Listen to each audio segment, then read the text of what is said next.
This aspect of taking over architectural structures through your interventions goes back to your early works in 2013, such as in Enveloped, where you created this fabric installation around a structure at Hotskas. Picking up from there, you looked at the image as a departure point. Could you speak about how this work ended up being, say, a route of photography as an architectural intervention in your practice? And could you also share a little bit about the various iterations it adopted as you went along? Yeah. When I was in my undergrad, I would often take pictures of the streets in Delhi. And over the past decade, it sort of created an archive of its own. But at that time, there was this one image that had really stood out to me, which was of a structure in Hoskas. And the structure actually is quite peculiar in a way. It looks very quotidian in its context, but incongruous when removed from it. And has this sort of form equals function top that houses the map of the area that surrounds it. And then the bottom, there's this plinth-like form that has these curves that look like those that have been appropriated from the ornamentation that one would find in Hindu temple architecture. My initial response to it was to feel kind of compelled to tackle its mass and its scale in a way. And initially I had taken scrap cloth and created a weave that mimics one of the weaves of the mat sellers' chicks. So the mats that now adorn that structure.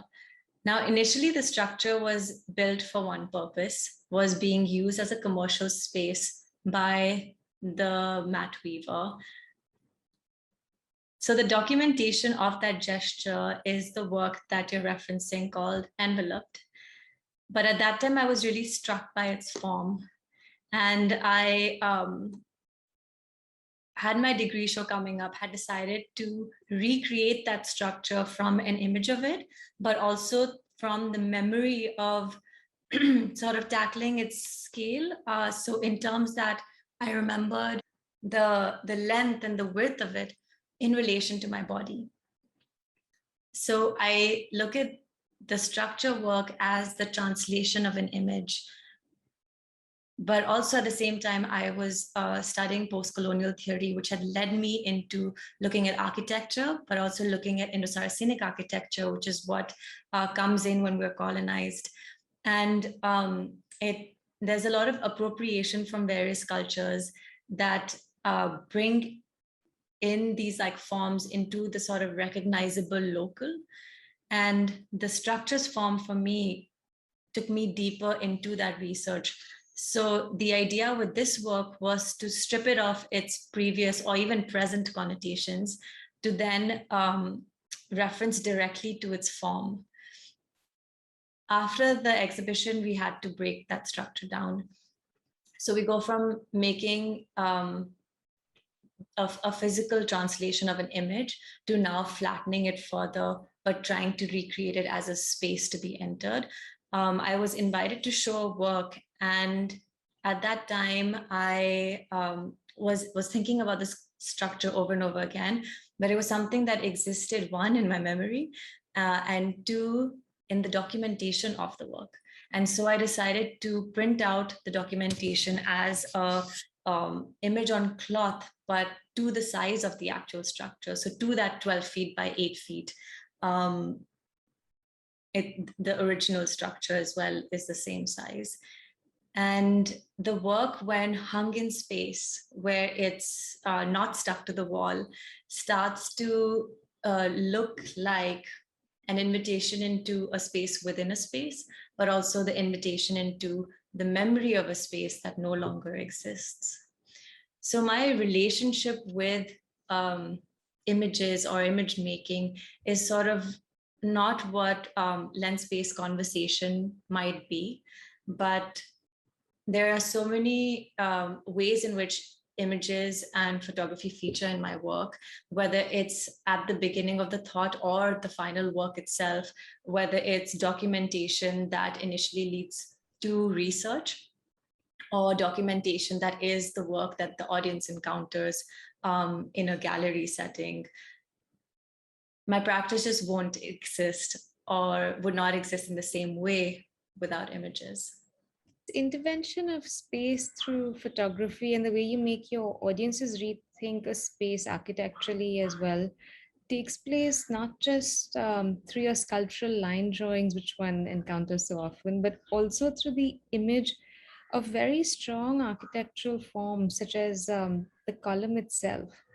What is it about the column that makes you come back to it and revisit in your work so often? The column works start in 2015-16. The structure was 2012, 2013. But the columns actually come in when I move out of my childhood home, which is a space that was designed to formally resemble the White House in Washington, D.C. And it does. But I decided to kind of read into each form to understand where the appropriation lay.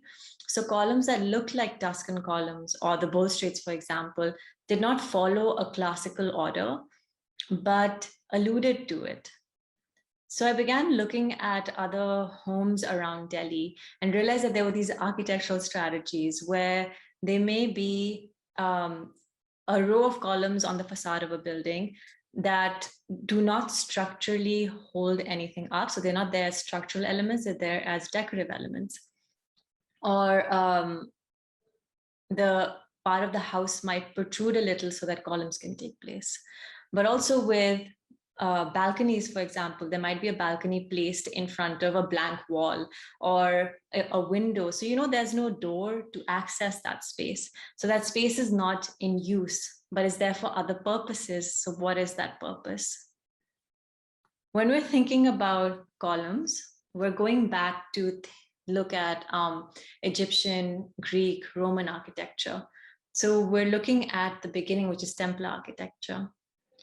I had a chance to visit the Temple of Poseidon, and it's actually located in a space where there is water on one side.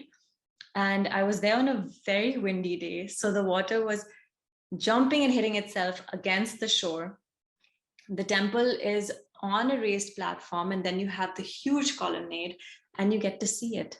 You get to see the spectacle of God, the spectacle of power, of demanding trust, of ideas around reverence. So what happens when these columns then enter bank architecture to connote trust, or state or government architecture to connote authority and trust, and pick up on those earlier connotations and take it forward? But also what happens when it enters a home? Of course, then we're looking at the communication of wealth and of power, but you're now communicating it to your society. But also, how do they enter through appropriation into our local contexts? Columns New Delhi are photographs of columns that were in the same way placed on the facade of the house. And the work exaggerates it in such a way that, one, they're printed on paper, and two, they can be rendered completely flaccid. So here, it kind of alludes to those architectural strategies that are created these decorative forms instead of structural elements. The Gujral Foundation space is actually all black and white with some mirror that then reflects the space into the space. So the columns, when placed here, began to engage with and also at parts merge with the architecture. So when one would encounter the space for the first time, or if you've been there before, that rectangular space is encountered through these maneuvers that you have to make with your body to experience the entire space. So your understanding of that space is kind of fragmented, but also changed. So the other thing we get to do with printed images here is that the back is left completely bare. And so it begins to immediately allude to facade creation. Same with my childhood home. There was all that going on in front, and then a form equals function square at the back. So there is this kind of projection that's taking place that we can then encounter through these sort of sculptural images in an enclosed space. You also speak about your work as language in space and how these architectural interventions become almost calligraphic in some way. And yet you challenge this stability of form by either flattening out an architectural image, as you just mentioned, or adding dimension to it in a way that we often don't think about, such as in column noodle. Could you share your thought process behind mapping all of these spaces and how you read them in relation to the interaction with them, but also with your personal memories? Initially, as a kid, I thought of architecture as a natural occurrence.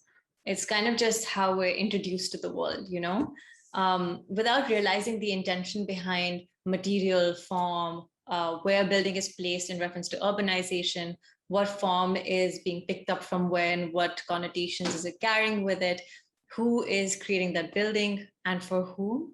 So I think I'm going to use another word instead of intention here, because when we're thinking about home architecture and we're thinking about wealth and power, or government architecture and the communication of authority and faith, how much of architecture do we encounter as propaganda? I think architecture is a great way to look at the construction of present systems of value that are being placed by the current political power or other authorities. So to really simplify it, when we're thinking about various approaches to photography, for example, in terms of changing perspective to alter the scale of an object, or constructed photographs or fabricated contexts in terms of it being a physical setting, but also in terms of words that are written around a printed image that may present a singular narrative to a sort of multidimensional like layering of meanings that an event already embodies. We get to read the kind of manipulation or alteration that's taking place.